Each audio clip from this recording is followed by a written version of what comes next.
Hello everyone. We're going to be reading chapter 22 of Thornyhold by Mary Stewart. It's a smallish chapter, and one of the main things about it is Mary Stewart actually goes ahead and kind of tries to define the story that she's trying to write here. By her own definition, she says, "This is not a tale of midnight witchcraft, but a reasonably simple love story." And that's exactly how the chapter flows. There is that tinge of magic in the background, but it is very, very firmly set in a rural countryside setting where we are actually then introduced to the wise women of the countryside apart from Gaelis, and we see them in their usual setting, not stirring a pot, not at some altar, not whispering some strange incantations, but actually managing a counter and talking about usual things. But there are descriptions that kind of tell you that this is no ordinary woman. She is curious, she's smart, she's inquisitive, and she can put together all of the facts to glean what is really going on.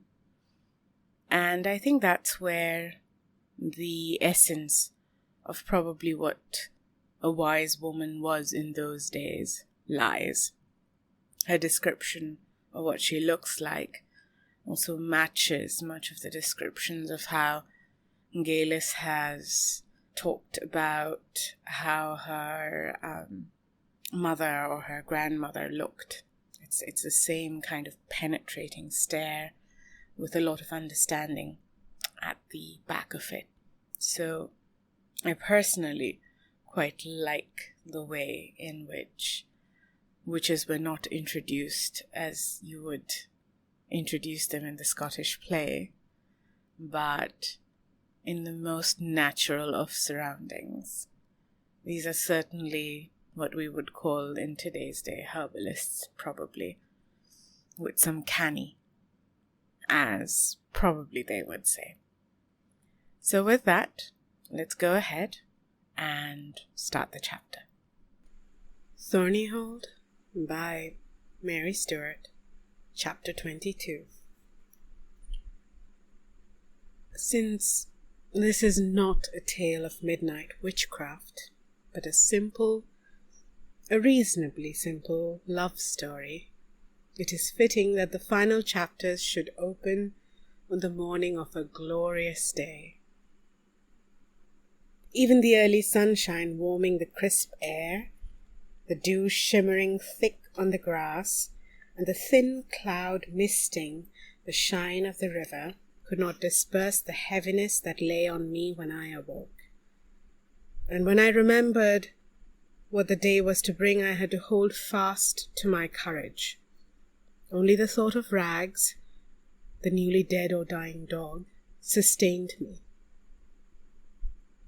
I hurried through the morning's chores, then ran upstairs for the book. I had no intention of letting Agnes have it until I had had my talk with her and got the truth from her.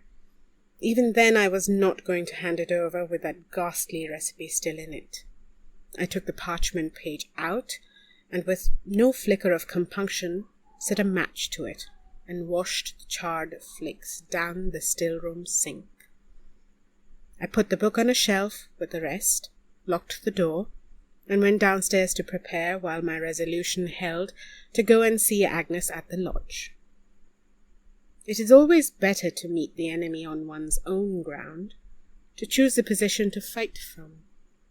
I had never been inside the lodge, had not been asked inside on the few occasions when I had stopped there on my way past. I did not want the coming interview to take place in front of Jessamy, and I was certainly not going to talk on Agnes's doorstep. I intended merely to tell her that the coveted book had been found, but that it was fragile and possibly valuable, so that if she wanted to look at it, she must do so at Thornyhold, where she would be at liberty to copy out what recipes she wanted.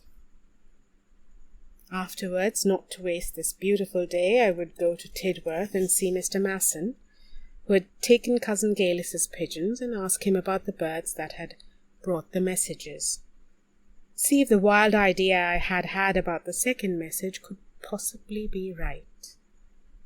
And, though I tried not to admit it even to myself, see if, as I passed the track that led to Boscobel, I might catch a glimpse of Christopher John.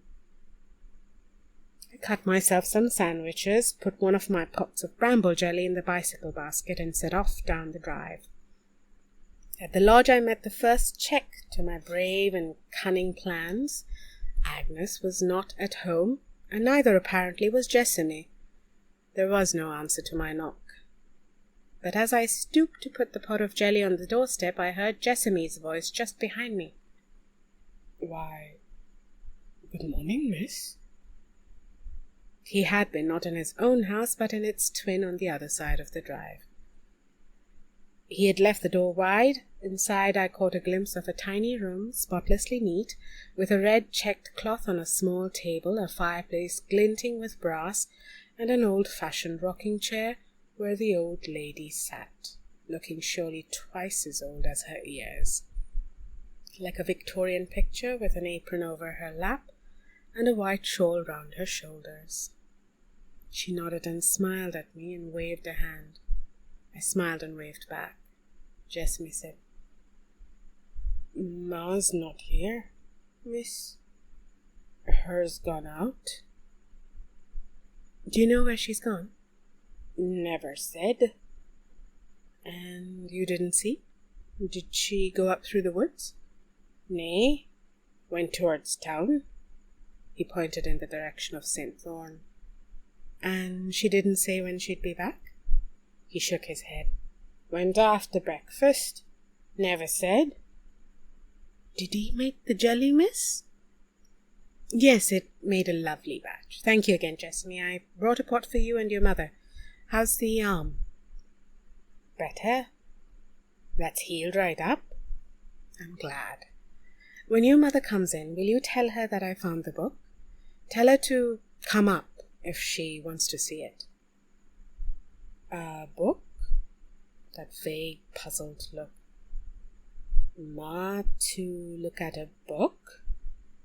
"Yes, she'll know what I mean. Just tell her I found the book." I picked up my bicycle. Gran was waving again, and I responded. "Tell her I'll be out till about tea time, but to come up after that if she wants to see it. Thanks, Jessamy. All clear?" "Aye."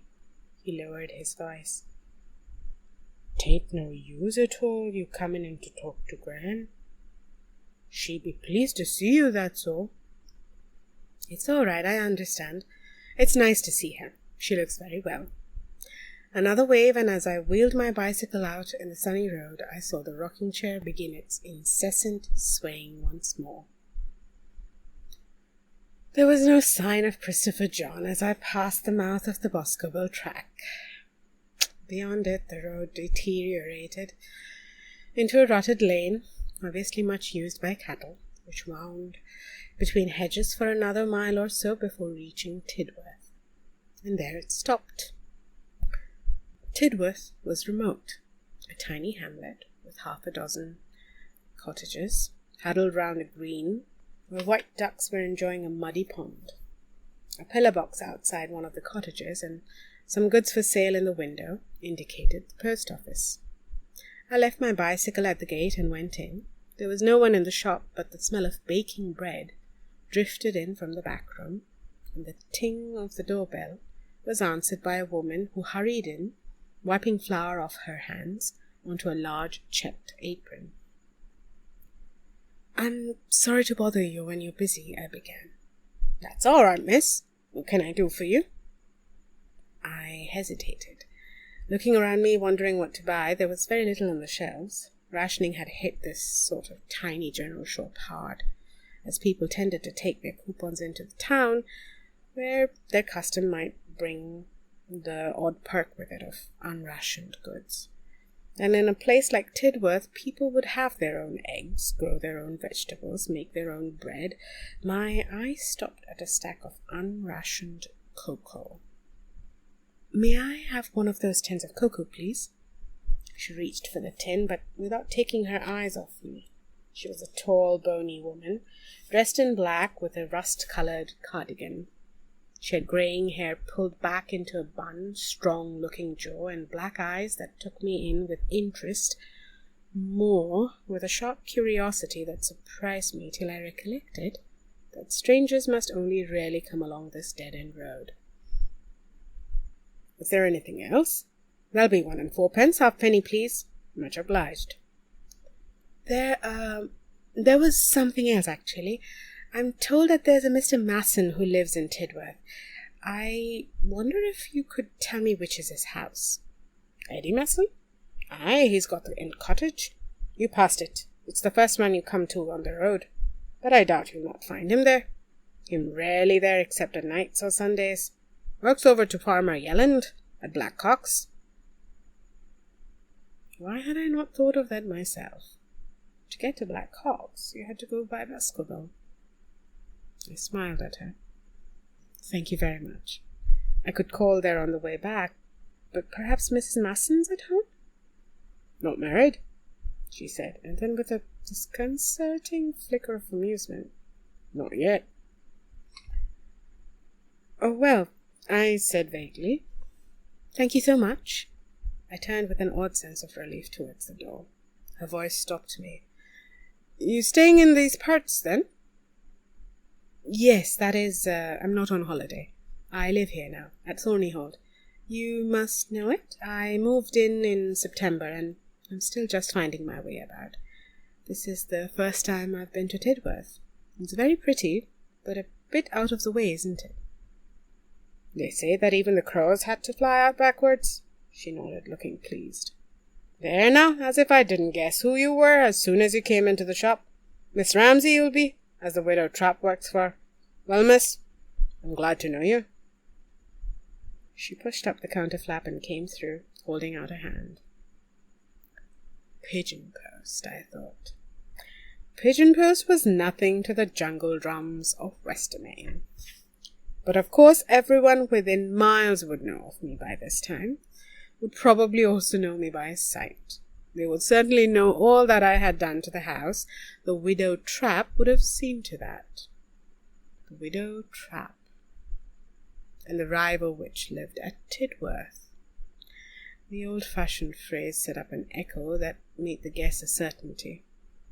I took her hand. It was dry and bony and surprisingly strong. "How do you do, Mrs. Margaret?" Her delighted reaction held a kind of echo, too. "There now, didn't she tell me? Didn't I know the minute I laid eyes on you?" "Tell you what? No, what?" She didn't answer, but shook her head, the black eyes dancing. She picked the tin of cocoa up and pressed it into my hand. "You're forgetting this? Yes, I'm Madge Margaret.